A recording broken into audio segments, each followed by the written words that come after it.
हाँ जी दोस्तों, कैसे हो आप सब। बहुत बहुत स्वागत है आपका हमारी आज की इस कॉर्पोरेट न्यूज़ के अंदर। जो पहली बार सुन रहे हैं कॉर्पोरेट न्यूज़, मैं उन्हें बता दूं ये कॉर्पोरेट न्यूज़ क्या है। ये एक प्रयास है हमारा आपको अपडेट रखने का उन कंपनीज में जिनको आप वॉच करते रहते हैं, जिनमें आप शायद इन्वेस्टेड हैं।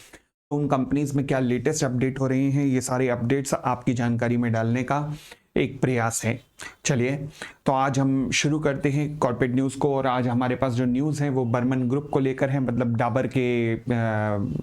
डाबर से संबंधित है और रेलिगेयर एंटरप्राइजेस में हुए झगड़े को निपटारे से संबंधित है। फिर हमारे पास गो फास्ट एयरलाइंस को लेकर न्यूज़ है। फिर हमारे पास बाइजूस को लेकर न्यूज़ है। हमारे पास सेबी के द्वारा लगाई गई पेनल्टी के ऊपर न्यूज़ है। और भी कुछ न्यूज़ हमारे पास हैं। चलिए एक एक करके शुरू करते हैं। तो सबसे पहली न्यूज़ है रेलिगेयर को लेकर। फिलहाल 2-2.5 साल से चला आ रहा झगड़ा, क्योंकि मैनेजमेंट को लेकर झगड़ा था।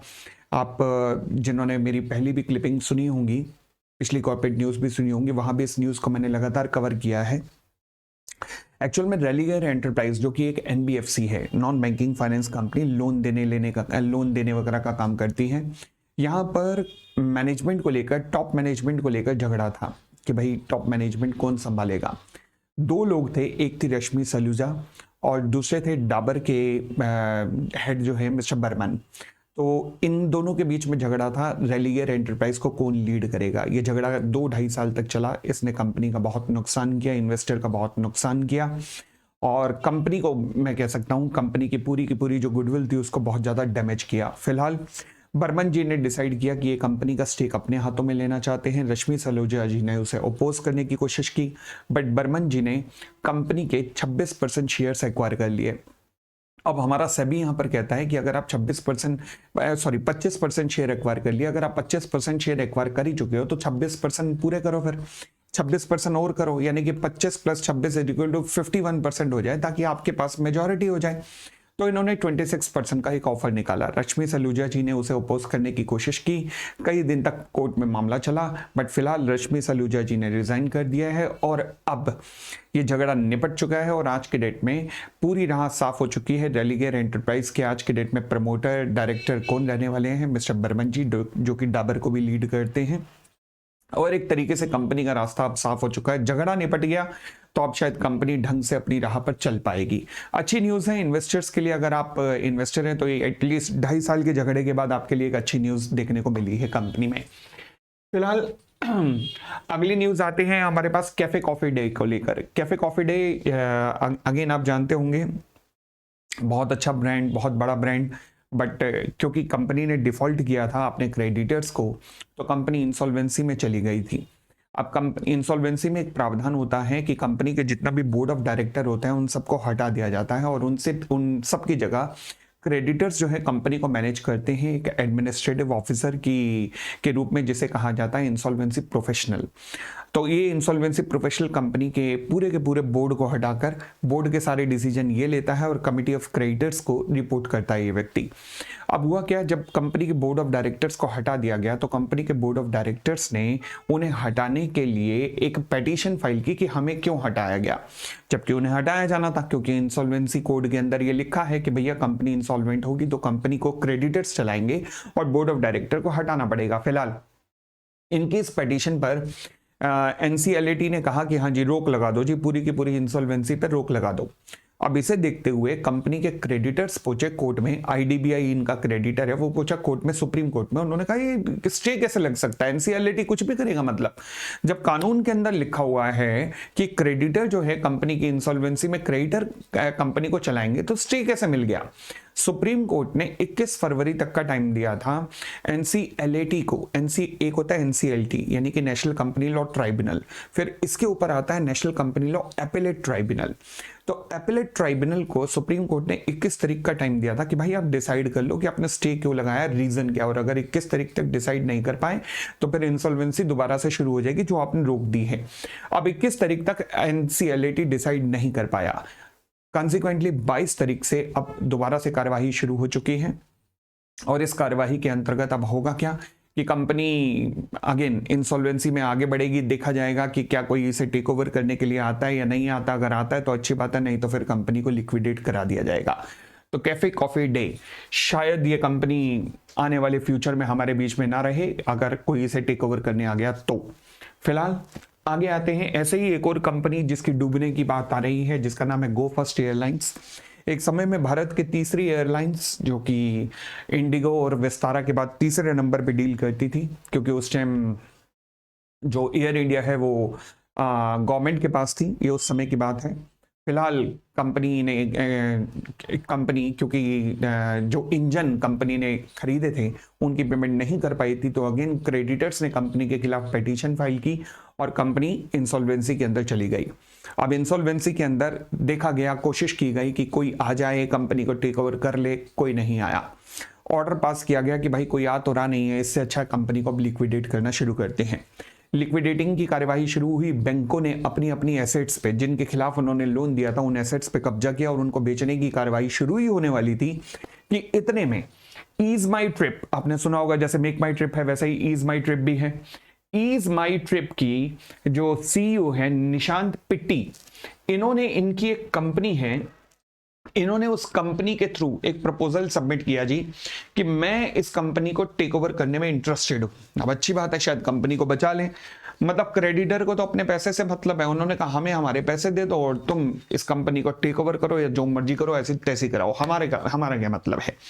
अब पिट्टी जी ने एप्लीकेशन सबमिट की, कोर्ट ने कहा जी एप्लीकेशन देख लेते हैं। इतने में अब दोबारा र्यूमर आने लग गए हैं कि पिट्टी जी एक और प्रपोजल लेके आ रहे हैं कि इस बार वो अकेले टेक ओवर नहीं करेंगे, उनके साथ फ्लाई दुबई नाम की एक कंपनी है जो कि जॉइंट वेंचर के अंदर इस कंपनी को टेक ओवर करेगी। क्रेडिटर हो गए परेशान, उन्होंने कहा तुमने करना नहीं है कुछ, मतलब मजे ही लेने हैं बस, छोड़ो हम अपनी कार्यवाही शुरू करते हैं। कुछ बैंकों ने जो उनके पास एसेट्स थी उसको बेचने की कार्यवाही भी शुरू कर दी है। बाकी क्रेडिटर अभी भी असमंजस में है कि भाई करना क्या है, अगर तुम्हारे पास दूसरा प्रपोजल है तो लेके आओ, नहीं तो पहले प्रपोजल पे चलो। इन्होंने फिलहाल कहा है नहीं नहीं कोई दूसरा प्रपोजल नहीं है, कोई जॉइंट वेंचर नहीं है, मैं ही हूं, मैं ही टेक ओवर करूंगा, मेरी ही बिड है, डिसीजन ले लो जी। अब कोर्ट को कहा गया कि आप डिसीजन ले लो कि भैया मैं टेक ओवर करने के लिए तैयार हूं। बड़ी अजीब सी दुविधा है, बहुत ही अजीब सी दुविधा है। एक तरफ जॉइंट वेंचर तक का भी नाम आ गया है कि भैया इस कंपनी के साथ मिलकर ये रिवाइज बिड देने वाले हैं, फिर ये मना कर रहे हैं कि मैं कोई बिड नहीं देने वाला, यानी कि कहीं ना कहीं मामले को फंसाने की कोशिश हो रही है, टाइम पास करने की कोशिश हो रही है और कुछ नहीं। इस चक्कर में कुछ क्रेडिटर ने तो अपनी जो उनके पास एसेट्स या बेचने की कार्यवाही शुरू कर दी, बट दिक्कत यह है कि अगर उन्होंने एसेट्स बेच दी तो फिर बचेगा क्या, बचेगा ही क्या टेक ओवर करने लायक, तो कुछ भी नहीं बचेगा। तो मुझे लगता है कि कंपनी के बचने की संभावना कम है, कोई टेक ओवर का प्रपोजल अप्रूव नहीं होगा, ये कर ही नहीं पाएंगे कंडीशन जो मुझे लग रहा है आज के डेट में पूरी, और कंपनी को लिक्विडेशन में जाना पड़ेगा। बस कंपनी की पूरी प्रोसेस को डिले करने की एक कोशिश थी कि कंपनी सस्ते दाम पर, सस्ते से सस्ते दाम पर उन्हें मिल जाए, जो होता दिखाई नहीं दे रहा है क्योंकि बैंकों ने एक्शन शुरू कर दिए हैं अपने, तो इसलिए कंपनी का लिक्विडेशन में जाना फिलहाल मुझे पक्का लग रहा है, टेक ओवर के कोई चांस नजर आ नहीं रहे। फिर भी अगर कुछ होगा तो मैं आपको अपडेट रखूंगा। फिलहाल बड़ी अजीब खबर आज मुझे सुनने को मिली, वो क्या कि एक्सेस सिक्योरिटी, भैया कईयों के डीमैट अकाउंट होते हैं एक्सेस सिक्योरिटी में, तो रिसेंटली सेबी ने इनके ऊपर पेनल्टी लगाई है। पेनल्टी किस बात पे, भैया हैरानी की बात यह है कि ना तो ये सेबी को पूरे रिटर्न वगैरह डिटेल वगैरह जमा कर रहे थे जो कि हर ब्रोकर को जमा करनी पड़ती है, और सबसे खतरनाक चीज मुझे ये नजर आई कि ये क्लाइंट के फंड का पूरा हिसाब किताब भी नहीं रख रहे थे। मतलब हर ब्रोकर को एक सर्टेन अमाउंट के बाद अमाउंट को ट्रांसफर करना पड़ता है क्लाइंट के बैंक अकाउंट में वापस, यानी कि आप डीमैट में इस तरीके से अपने क्लाइंट का अकाउंट अमाउंट नहीं रख सकते, जो कि इन्होंने नहीं किया। तो क्लाइंट के फंड से मिसमैनेजमेंट की कंप्लेन आई है एक्सेस सिक्योरिटी के खिलाफ। हालांकि कुछ ही इंस्टेंस हुए, बड़े इंस्टेंस नहीं हुए, जिस वजह से केवल 10 लाख रुपए की पेनल्टी लगा के छोड़ दिया गया है। बट एक्सेस लेवल की कंपनी के साथ या ब्रोकर के साथ ये थोड़ा सोचना थोड़ा मुश्किल था। कल को मैं डीमैट अकाउंट खोलूं या नहीं, यहां पर ये सोचने वाली बात हो गई है अब। चलो जी, खैर बहुत सीरियस यानी कि नहीं हुआ है कुछ, तभी 10 लाख रुपए की पेनल्टी लगाई है, वरना तो करोड़ों की पेनल्टी लगाता है इस केस में सेबी। फिलहाल अगली न्यूज है हमारे पास, Blackstone backed Singapore Topco withdraw the plea against the Aakash institute. अभी आकाश इंस्टीट्यूट क्या है, ये इकलौती दूध देने वाली गाय है बायजूस की। आप जानते हैं आकाश को बायजूस ने टेक ओवर किया था, बायजूस पूरा का पूरा तो खुद लुट गया, बट केवल आकाश इंस्टीट्यूट ही ऐसा है जो कि आज दूध देने वाली गाय है, मतलब जहां से प्रॉफिट जनरेट हो पा रहा है। अब इस प्रॉफिट के लिए सारे भिड़े पड़े हैं आपस में, सब भिड़े पड़े हैं। बायजूस के फाइनेंशियल क्रेडिटर जिन्होंने बायजूस को लोन दिया, क्या नाम है जी बायजूस के फाइनेंशियल क्रेडिटर जिन्होंने बायजूस को लोन। तो अब झगड़ा क्या हुआ यहां पर, ब्लैकस्टोन बैक्ड सिंगापुर टॉप को, एक्चुअल में ये ना आकाश के अंदर 6% की शेयर होल्डिंग रखते हैं। ये ब्लैकस्टोन मतलब बैक्ड है, यानी कि ब्लैकस्टोन की इनके अंदर इन्वेस्टमेंट है, तो ये 6% की इक्विटी रखते हैं। अभी आकाश इंस्टीट्यूट ने क्या किया, ये लोग अपने आर्टिकल ऑफ एसोसिएशन जो कंपनी के रूल्स होते हैं उनको चेंज करने जा रहे थे। तो इन्होंने कोर्ट में एप्लीकेशन फाइल की कि सर अगर आकाश अपने इंस्टीट्यूट अपने आर्टिकल को चेंज करेगा, अपने रूल को चेंज करेगा, तो ये हम जो कि 6% की इक्विटी रखते हैं उनके लिए हार्मफुल है, तो हमारे हितों की रक्षा होनी चाहिए। तो इन्होंने इस पे स्टे ऑर्डर लेने की कोशिश की। दूसरी तरफ एक और एप्लीकेशन फाइल हुई जो कि बायजूस के फाइनेंशियल क्रेडिटर्स हैं, और उन्होंने एप्लीकेशन फाइल की कि सर ऐसे कैसे हो सकता है, रुक जाओ, ये आकाश का कंट्रोल तो हमें दो, क्योंकि बायजूस तो सूख चुका है, वो तो सूखी टहनी के समान है। जो गाय दूध दे रही है वो भी तो हमें मिलनी चाहिए, क्योंकि आकाश है किसका, एक्चुअल में बायजूस का, तो इसके ऊपर भी हमारा कंट्रोल दो। हालांकि कोर्ट ने अभी उन फाइनेंशियल क्रेडिटर की एप्लीकेशन को स्वीकार नहीं किया है। उन्होंने कहा, कोर्ट ने कहा इसे हम बाद में डिसाइड करेंगे, फिलहाल इस एप्लीकेशन को डिसाइड करते इससे पहले ही इन्होंने अपनी एप्लीकेशन वापस विड्रॉ कर ली। ब्लैकस्टोन बेस्ड सिंगापुर टॉपको ग्रुप ने जो कि एप्लीकेशन फाइल की थी आकाश के खिलाफ कि ये आर्टिकल को चेंज करने जा रहे हैं, हमारा नुकसान होता सकता है, इन्होंने अपनी एप्लीकेशन को विड्रॉ कर लिया है।